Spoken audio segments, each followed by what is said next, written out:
बात इसकी भी होनी चाहिए कि अच्छे लिंकअप की हमने बात कर ली Deepda, but what is happening at COE at the moment? क्योंकि अगर मैं लिस्ट निकालता हूँ इंजर्ड प्लेयर्स की, हर सीरीज में प्लेयर हर सीरीज से पहले सीओई जाते हैं, फिट होकर आते हैं, एक दो मैच खेलते हैं, and again the situation is same. The questions are on medical science team के जो सीओई के हेड है मिस्टर नितिन पटेल, उन पर बहुत सारे सवाल हैं. व्हाट इज हैपनिंग, क्या परेशानी है? क्योंकि जितने फिट प्लेयर हैं उससे ज्यादा अनफिट प्लेयर है. शुभमन गिल से आप प्रेस कॉन्फ्रेंस में पूछिए, वो कहते हैं जो 15 हम चुने थे वो 15 यहाँ तक आ ही नहीं पाए, वो अनफिट हो गए. क्या हो रहा है, क्या प्रॉब्लम है, और कैसे इसका समाधान निकल सकता है? हाँ, गुड क्वेश्चन. और अंकुर, हम जब बात करते हैं ना कि 25-30 प्लेयर क्यों तैयार करने हैं, उसका एक बड़ा कारण ये भी है, जैसा आपने लिस्ट बताया, वो अपने आप में एक प्लेइंग 11 है. और बीच में अगर ये भी देखें कितने लोग इंजर्ड होते भी हैं, तो वो एक रीजन है जहां पे आपको ऐसे 25-30 प्लेयर तैयार रखने होंगे. ऐसा नहीं हो सकता ना कि आपने अभी से 15 अपने चुन लिया ऑलमोस्ट, और फिर आगे जाके 4-5 प्लेयर इंजर्ड हो जाते हैं. एक वो. दूसरी बात, द इम्पोर्टेंट पार्ट जो मुझे ऑफ लेट लगा, कि जितने भी नाम लिए ना आपने, उसमें से मेरे ख्याल से 70% जो हैं प्लेयर्स, हैमस्ट्रिंग इंजरी है. And that for me is a little surprising कि इतने हैमस्ट्रिंग इंजरीज क्यों हो रहे हैं. Washington Sundar hamstring, Harshit Rana hamstring, Varun Chakravarthy hamstring. I mean इतना हैमस्ट्रिंग, मतलब is there a issue with? Oh, Prince Yadav hamstring. Shubman Gill जो लास्ट 2 मैचेस खेले, ही वाज स्ट्रगलिंग, एक बार 77 पे, एक बार 80 पे विद हैमस्ट्रिंग. रोहित शर्मा, चलिए वो भी हैमस्ट्रिंग, जब 100 करने के बाद ही, I mean that is understandable, वो फटीग वगैरह, that is a different issue may be. But ये इतना हैमस्ट्रिंग का क्यों हो रहा है? इज देयर प्रोसेस में कुछ हो रहा है? The training process, is it any different? क्या ट्रेनिंग प्रोसेस सूट नहीं कर रहा? क्या प्लेयर्स 100% रिकवरी होने से पहले वापस आ रहे हैं टीम में, तैयार होने से पहले? मेरे ख्याल से वो सवाल, तो मैं मेडिकल एक्सपर्ट हूं नहीं, बट मेरे जहन में ये जरूर आता है कि कुछ तो is not right. And specially when I am talking about एक टाइप ऑफ इंजरी. अगर अलग अलग हो, किसी का नी हो गया, किसी का बैक हो गया वगैरह, ठीक है. बट अगर एक टाइप का इंजरी रिपीटेडली हो रहा है अलग अलग प्लेयर्स को, वहां पे मुझे लगता है कि एक बार need to revisit the training schedule, the training plans. ऐसा मेरा मानना है. What are you hearing? मुझे तो यही समझ में आ रहा है यहाँ पर. I have tried to speak with few of the people in COE, but बहुत ज़्यादा कोई कुछ बताने को तैयार नहीं है. बट क्वेश्चंस हैं. बीसीसीआई भी अब जो है वो, क्योंकि 4 साल इंडियन टीम के जो अभी सीओई के मेडिकल साइंस के जो हेड है उनको भी हो चुका है, नितिन पटेल जी को भी हो चुका है. और अगर हर्षित राणा के एग्जाम्पल को लें हम, he has played just 5 games. He got injured before that.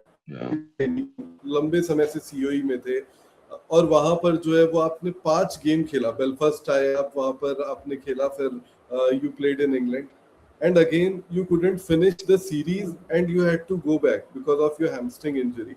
इससे बहुत बड़ा झटका लगा और बहुत सारे सवाल उठे हैं. And there have been questions asked from COE, like BCCI has asked questions, और जवाब जो है वो सही या फिर सेटिस्फैक्टरी नहीं मिल रहे हैं as far as I know. And Hardik Pandya का केस हो गया, बहुत सारे ऐसे केसेस हैं जो बैक टू बैक रिलैप्सेस जो हो रहे हैं दीपदा, वो एक बड़ा इशू बीसीसीआई मान रही है. बीसीसीआई का कहना है ठीक है, इम्पैक्ट इंजरी हो सकता है प्लेयर को, उसमें कोई इशू नहीं है, बट रिलैप्स जो है ये इतने जल्दी क्यों हो रहा है? जो आपने पॉइंट उठाया, हो सकता है ट्रेनिंग शेड्यूल्स में कुछ गड़बड़ है, हो सकता है कि आप जो पैमाना बनाया है, आपने जो मॉड्यूल तैयार किया उस मॉड्यूल में कुछ सीरियस फ्लॉ है, बट उस सीरियस फ्लॉ को हम एड्रेस कब करेंगे वो एक चीज है. And we are hopeful that when Indian team is being selected for Sri Lanka, उस दिन जो मीटिंग होगी उसी दिन अनऑफिशियली रिव्यू और प्रीव्यू मीटिंग भी हो जाएगी, और उसी दिन सीओई पर भी जो है वो बात करेंगे, क्योंकि कप्तान शुभमन गिल खुद बहुत ज्यादा नाखुश है, कोच गौतम गंभीर भी बहुत नाखुश है कि ऐसे फ्लॉज क्यों हो रहे हैं. एंड आई एम श्योर कि उसके बाद हमें जवाब मिलेंगे और ये इश्यूज जो है उसके बाद नहीं होंगे. अंकुर, शुभमन ने कहा भी था ना प्रेस कॉन्फ्रेंस या कहीं पे, तो मैंने पढ़ा कि he is not happy with the fitness levels, और मेरे ख्याल से not yes, injury but in general fitness levels. उन्होंने यही कहा था दीप्ता, जब हम इंग्लैंड से हार गए सीरीज, उसके बाद पोस्ट सीरीज प्रेस कॉन्फ्रेंस थी, उन्होंने वही कहा कि आप देखिए, हम वो 25 प्लेयर जिनको सिलेक्ट किया था या हमने, उन 25 में से कितने प्लेयर अभी यहाँ पर है। इतनी ज्यादा इंजरीज, 4-5 प्लेयर ऐसे हैं हमारे जो फिट हुए, सीरीज में आए और फिर अनफिट हो गए। तो ये हमें देखना पड़ेगा। उन्होंने सीओई पर ही बेसिकली, अगर आप देखें तो, सवाल उठा दिए थे, एंड आई थिंक कि उठने भी चाहिए, क्योंकि हम इतनी इंजरीज, इम्पैक्ट इंजरीज, दीपदा आप भी खेले हैं, ट्रू। आपको पता है कि वो हो या सकते हैं, वो आप कभी वो रोक नहीं सकते, बट रिलैप्सेस जो हो रहे हैं हम्म with Varun Chakravarti, what happened with Harshit Rana, what happened with all या these players, तो और भी प्लेयर्स के साथ हो रहा है, वो बहुत ज्यादा प्रॉब्लमेटिक फिलहाल इंडियन टीम के लिए बने हुए हैं। अब हालांकि अब हमें टेस्ट खेलना है जहां पर श्रीलंका में और गर्मी होगी। मुझे ज्यादा डर लग रहा है कि गॉल में और कोलंबो में क्या होने वाला है। अच्छी बात यह है ना कि हांगकांग पहले जा रही है टीम वहां पे, और अभी जब लास्ट मैच चल रहा था, लास्ट मैच नहीं, इनफैक्ट T20 के टाइम पे, ग्राउंड पे जब गौतम मिला, मैंने उससे कहा कि अच्छा इसके बाद क्या है, जिम्बाब्वे से। कहा नहीं नहीं, हम लोग नहीं जा रहे हैं, हम लोग जिम्बाब्वे पहले पहुंच रहे हैं, playing a side game Sri Lanka, Sri Lanka में, साइड गेम खेलेंगे। और वो अच्छी बात है कि जो प्रेप, याद है हम पिछली बार आई थिंक शुभमन ने ही कहा था कि प्रेप की जरूरत है 8-10 दिन। आई एम ग्लैड कि वो लोग टेस्ट मैच के पहले जाके एक साइड गेम खेल रहे हैं। They will be spending time and focusing on red ball, क्योंकि रेड बॉल खेले अब अर्जा हो गया, 6 महीने तो हो ही गए। जनवरी में था हाँ, शायद लास्ट, साउथ लास्ट अफ्रीका अगर वाला। आप अफगानिस्तान को काउंट ना ओ करें सॉरी तो फिर, sorry sorry sorry, my bad my bad, वो अफगानिस्तान पिछले महीने WTC ही था। पॉइंट्स पर नहीं है। नहीं, या WTC ट्रू। पॉइंट्स ऐसे भी नहीं थे उसमें, so you can yeah skip that match as well. But yeah Deepta, do you think Galle में हमें पहला टेस्ट मैच खेलना है, हम साइड गेम जो है वो कोलंबो में खेल रहे हैं most probably, will it help to understand the conditions, will it help to get you accustomed to red ball? मेरे ख्याल 100% उसमें मुझे ऐसा ही लगता है कि थोड़ा सा शायद कोलंबो उतना टर्निंग ना हो जितना गोल हो।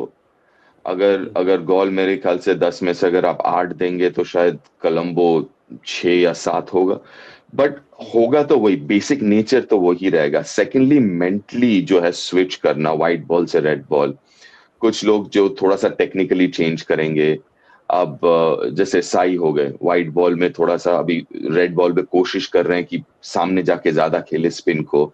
सो आई थिंक वो टाइम मिल जाएगा। पिचेस जो होंगी, प्रैक्टिस पिचेस, तो प्रैक्टिस पिचेस आप कह सकते हैं कि भैया आज पानी मत डालना इस पिच के ऊपर, सूखा रहने दो, कल थोड़ा सा और ड्राई पिच पे बैटिंग करेंगे। तो वो सब चीजें जो हैं वो आप कर सकते हैं। एक बार आप वहां पे जाएंगे, आपने फिटनेस की बात कही, obviously it be humid and all, वो एडजस्ट करना, वो रिकवरी कैसे कर रहे हैं आप, डिहाइड्रेशन ना हो and all of that. I think it's a really good idea कि आप 10-12 दिन पहले जा रहे हैं टेस्ट मैच के, to get acclimatized with everything, environment, pitch and all of that, and mentally shift जो है from white ball to red ball।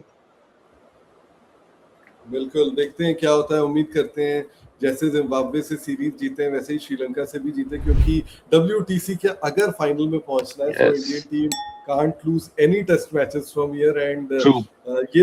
ये दोनों जीतते ही हैं। न्यूजीलैंड में फिर भी थोड़ा सा अगर ड्रॉ भी हो इन गया तो संभाल पाएंगे।